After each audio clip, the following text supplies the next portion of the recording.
Corona की तीसरी लहर 24 घंटों में 105 जानें ले गई। मजीद 5,312 लोग वायरस से मुतासर। एक्टिव केसेस 69,811 हो गए। कोरोना टेस्ट मुस्बत आने की शरह 9.6% रिकॉर्ड। मुल्क में तमाम वैक्सीनेशन सेंटर आज बंद, इतवार को खुलेंगे। ईद के बाद वैक्सीनेशन के लिए तमाम पाकिस्तानियों की रजिस्ट्रेशन होगी।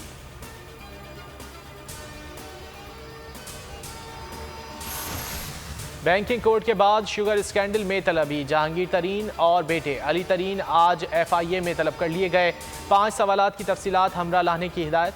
सवालनामा भिजवा दिया गया। FIA के मुताबिक अली तरीन ने वालिद के साथ मिलकर शेयर होल्डर्स के साथ फ्रॉड किया।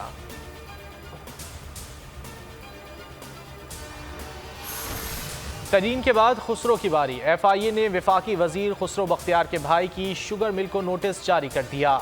इंतजामिया को 15 अप्रैल को लाहौर ऑफिस तलब कर लिया। मखदूम शहरियार को सट्टे के जरिए फरोख्त की गई चीनी की दस्तावेजात साथ लाने का हुक्म। नैब का महकमा खुराक पंजाब के दफ्तर पर छापा। चीनी की बरामद का रिकॉर्ड तहवील में ले लिया।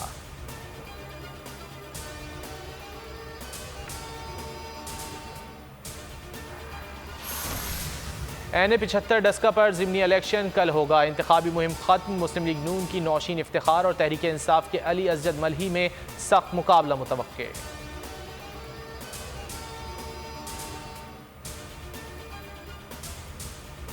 इलाके शादमान में खुदकुशी करने वाली खातून का ऑडियो मैसेंजर सामने आ गया। खातून ने खुदकुशी से कबल रोते हुए सहेली को ऑडियो मैसेजेस किए। कहा, मोहल्ले की कई लड़के ब्लैकमेल कर रहे हैं, मेरा नंबर बांटा गया है, ये सब मैं बर्दाश्त नहीं कर सकती। खातून 3 बच्चों की माँ थी। खातून के शौहर की मुद्दत में मुकदमा दर्ज, एक मुलजिम गिरफ्तार। वज़ीर ख़ारजा शाह महमूद कुरैशी का armed forces institute for rehabilitation medicine Rawalpindi का दौरा।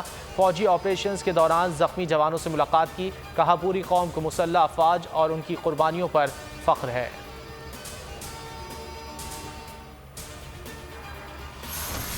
कोयटा में हॉकी चौक पर सरकारी मुलाजमीन का धरना 12वें रोज़ भी जारी। हुकूमत और मुजाहिरीन में डेडलॉक बरकरार। मुलाजमीन तनख्वाहों में 25% इजाफे का मुतालबा कर रहे हैं।